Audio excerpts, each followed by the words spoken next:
परमात्मा कहते हैं जो जन मेरी शरण है ताका हूँ मैं दास, गेल गेल ला गया फिरूं जब तक धरती आकाशी। पुण्यात्मा, आप कोई आम आत्मा नहीं हो, आप कभी ना कभी परमेश्वर कबीर जी के चरणों में रहे हो। जैसे आज से 600 वर्ष पहले सन 1398 से सन 1518 तक परमात्मा 120 वर्ष तक यहाँ पृथ्वी पर रहे, एज ए सतगुरु रूप में रहे, और स्वयं परमात्मा भी थे। यहीं से इस पूरे ब्रह्मांडों का रिमोट उनके हाथ में था। तो उस समय उस परमात्मा के 64 लाख शिष्य हुए थे। वो कितने दयालु है पुण्यात्मा, आप सोच नहीं सकते, क्योंकि हमारी बुद्धि तो काल ने बांध रखी है, और हमारे को तो यहाँ के संसारिक के झूठे सुख ही फाइनल नजर आ रहे थे अभी तक, जब तक ज्ञान नहीं था। अब वो दयालु 600 वर्ष पहले आया, इसलिए आया कि इन आत्माओं को एक बार रिचार्ज कर जाऊं, फिर इनको मनुष्य जन्म मिलते रहेंगे जब तक पिछली पीढ़ी आएगी। ये कलयुग के प्रारंभ की बातें हैं।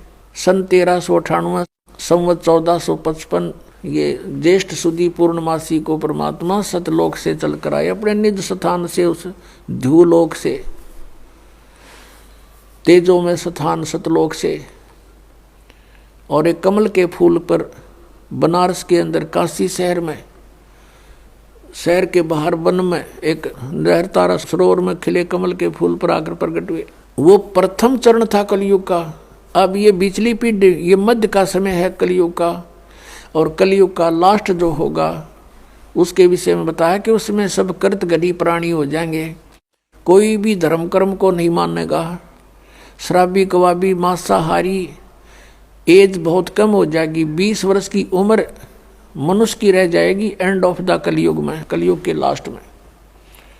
और उसमें 5 खंड होंगी, जैसे 15 वर्ष की उम्र में सभी मर लिया करेंगे, युवा भी हो लेंगे, ब्याह भी करवा लेंगे, बच्चे भी उत्पन्न हो लेंगे और मर भी लेंगे।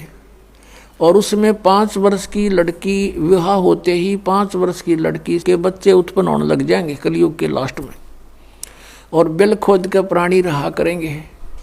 तो वो तो है एंड ऑफ द कलयुग।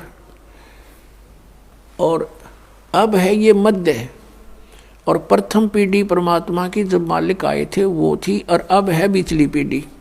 तो इस बिचली पीढ़ी तक आपको लाने के लिए कि ये मनुष्य इनमें आस्था भगवान की बनी रहे, चाहे ये कोई पत्थर पूजे हैं, चाहे ये किसी कृष्ण जी ने पूजे हैं, चाहे ये कोई और अपना बाबा श्याम जी के धोख में प्रसन्न है, लेकिन वो थे पूर्व के संस्कार। और हम सोच रहे थे कि इन देवताओं की पूजा से हमें सुख हो रहा है, क्योंकि हमें ज्ञान नहीं था।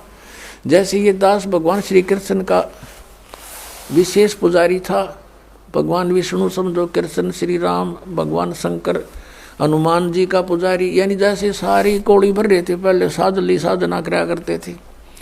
बाबा श्याम जी हमारा इष्ट देव यानी कुल देवता, और वो भी पूजा। और ये थे तब पिछले संस्कारी बताएं कुल की हमारी। तो उसमें जैसे हम स्कूल में पास होते थे शिक्षा में, तो अपने सोचा करते भगवान कृष्ण ने दया करती, फिर बाबा श्याम जी याद आ गया, बाबा श्याम जी ने दया कर दी, बजरंग बली की मेर जय हो, उसने मैं पास करा दिया। फिर विवाह हुआ, नौकरी प्राप्त हुई, संतान हुई, तो इन्होंने सोचा करते इन भगवान ठाठ कर दिए, और इनकी पूजा करते थे। आस्था थी, और ज़्यादा आस्था बढ़ती चली गई, क्योंकि सुख होने लगे। ये हो रहे थे पूर्व के संस्कार, प्रारब्ध ही फल रहा था हमारा, और हम सोच रहे थे इनने मौज कर रखी है। तो ऐसे ही पहले ये सब होता रहा। तो परमात्मा 600 वर्ष पहले आए थे, और वो कहीं भी जा करके खड़े हो जाते थे, जैसे कोई मदारी तमाशा कराया करे, और खड़े हो जाते थे चौराहे पर या गली के बीच में गांव में, और वहाँ गाने लग जाते थे, अपना शब्द सुनाया करते थे। मानुष जन्म दुर्लभ है, ये मिले न बारंबार, तरवर से पत्ता टूट गिरे, बहुर न लगता डार। परमात्मा ने ऊंची ऊंची आवाज में कहीं खड़े होकर बोलने लग जाते, आसपास के लोग इकट्ठे हो जाते, काफी झुंड बन जाता, और मालिक की आवाज़ तो लाउड स्पीकर से भी तेज थी, जहाँ जो बैठा है उसको वहीं सुन रहा है और आराम से बोल रहे हैं। और लीला थी उस मालिक की, परमात्मा के आगे क्या है लाउड स्पीकर। तो ऐसे सैकड़ों की संख्या में भक्त वहाँ जमा हो जाते, फिर प्रार्थना करते, हे भगत जी आज़ाद और डट जाओ हमारे गाँव में। अच्छा भाई डट जाऊंगा, वो तो गए इस उद्देश्य से थे। फिर अगले दिन फिर परमात्मा शाम ने भी सुनाते, दिन में वो अपना धंधा करे थे, शाम ने फिर कराएंगे भैया जी हो। ऐसे लाखों लोग हो गए थे भगवान के, एक दिन में सैकड़ों जगह प्रकट हो जाते हैं भगवान। जैसे आज तो ये टीवी हो गए, एक व्यक्ति बोलता करोड़ों टीवियों में जाकर वो सारा अपना ज्ञान दे सकता है। उस समय ये भी नहीं थे, और ये होते तो कबीर साहब ने बोलन कौन देता, जैसे इस दास के साथ हो रही। अब जिस पर भी हमारा ज्ञान चलता है, ये नकली संत जब बंद करवा देते, बंद करो ये तो झूठ बोल रहा है, निंदा करता है।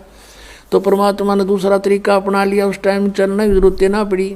तो ऐसे, और फिर उनको सुख हुआ नाम लेते ही, केवल प्रथम मंत्र देते थे भगवान उस समय, और बीच के ओनली ये 5 नाम जो आपको प्रथम मंत्र में दिए जाते, ये थे वो 5 नाम जो राधा स्वामी वाले घाटा जोड़ रहे हैं। 5 नाम, वो 5 भी नाम वो भी कोई ना काल के 5 होते हैं। और इनसे लाभ होगा आपको यहाँ का भी, और यहाँ से हम चलेंगे जैसे हमारे शरीर में चैनल बने हुए हैं, इनमें ये प्रधान बैठे हैं, इनके मालिक हैं ये, इनका अकाउंट क्लियर करके हम आगे जा सकते हैं त्रिकुटी पर। तो उस समय हमें ज्ञान आधार नहीं रहा, सुख गणे दिए परमात्मा ने, क्योंकि ये सुख सागर है प्रभु। इसकी शरण में आते ही किसी को प्रेतबाधा थी, कोई देव रुष्ट था, या कोई शारीरिक कष्ट था, कोई सांसारिक बाधाएं थी, कोई कर्म ठीक नहीं हो रहे थे कार्य, वो सब ठीक होते चले गए। और ऐसे करिश्मे करे परमात्मा ने। उनके घरों में गरीब व्यक्ति थे, और शाम ने 10 रुपये धर के सोते, तड़के सो पाते उनके घर पे, और वो आकर बताते तो गुरु जी की कृपा से ऐसी रजा होगी। कोई नो कहना तुम रख के भूल गए हो गया, आप पे थर भूल लाग रही है, नो कदे हो आकर। तो वो जिसके बीतता वो जान कड़ब धर का भूलना समय था उस समय। तो अब भी ऐसी लीलाएं हो रही है। एक भक्त बता रहा था जी, मैं 1-1.5 वर्ष से कोशिश कर रहा था पुस्तक पढ़ के कि चालू नाम लूँ, पर पैसे का अभाव था। तो वो कह रहा था कि ऐसे करते करते मैं घना दुखी हो गया, भगवान परमात्मा का इतना अमृत ज्ञान और मैं पहुँच नहीं पा रहा, रोने लग गया। एक दिन कहता 100-200 रुपये बैंक में पड़े थे, वो निकलवाने गया था, 6,000 रुपये बैंक में पाए। 6,000 रुपये मेरे अकाउंट में जमा हुए पाए। लेकर छक्कर हो गया, परमात्मा या दया भी बख्श दी। अगले दिन ट्रेन पकड़ दी, बहुत दूर रहने वाला था बच्चा। तो ऐसी ऐसी लीलातियाँ लाखों करेगा परमात्मा आपके लिए, लेकिन आप किसी और को बताओगे उनका झूठ बोल रहे हैं, क्योंकि उनके साथ कभी ऐसा हुआ नहीं। हुआ क्यों नहीं? क्योंकि उनको पावर का कनेक्शन मिला नहीं। जो मैनुअली जो कार्य होता है, पावर का काम उससे अलग होता है। तो यह पावर का कार्य है, परमात्मा का कार्य है, ये जनसाधारण नहीं मान सकता इन बातों को। तो इस प्रकार परमात्मा ने वो 64 लाख शिष्य हो गए, सबको ये मंत्र दे दिया। फिर हम, क्योंकि ज्ञान हमें था नहीं, कोई भी बैकाले था, हिंदू और मुसलमान दोनों को उपदेश दिया करते भगवान, और कहा करते भाई हिंदू मुस्लिम दो नहीं भाई, 2 कहे सो नरक में जाई, एक पिता की संतान हो तुम, ये काल ने तुम्हारे को यहाँ आपस में दुश्मन बना दिया, भिन्न भिन्न बना के। बुद्धिमान लोग थे, मानते भी थे, लेकिन भक्ति करने से जो उनको सुख हुआ नाम से, तो भले ही वो किसी मजहब में रह रहे थे, लेकिन भक्ति मालिक वाली करते रहे अंदर से। लेकिन कुछ समय के बाद क्या होता है इस प्राणी के साथ कि इसको सुख घना हो जाता है, क्योंकि वो मालिक सुखदाई है, ये दयालु परमात्मा है। इसकी जरा सी मेहर से इतना सुख हो जाता है, जीव बौंदल जाता है, विचलित हो जाता है। फिर कुछ दिनों के बाद क्या हुआ, धीरे धीरे परमात्मा से दूर हो गए। कोई कह दे नहीं भाई भगवान तो भगवान है, ये कबीर भगवान नहीं है, ये अल्लाह नहीं है, ये तो झूठ बोलता है। ठीक है तुम्हें सुख हो गया होगा, छोटा मोटा कोई सिद्ध पिद्ध होगा ही वैसे।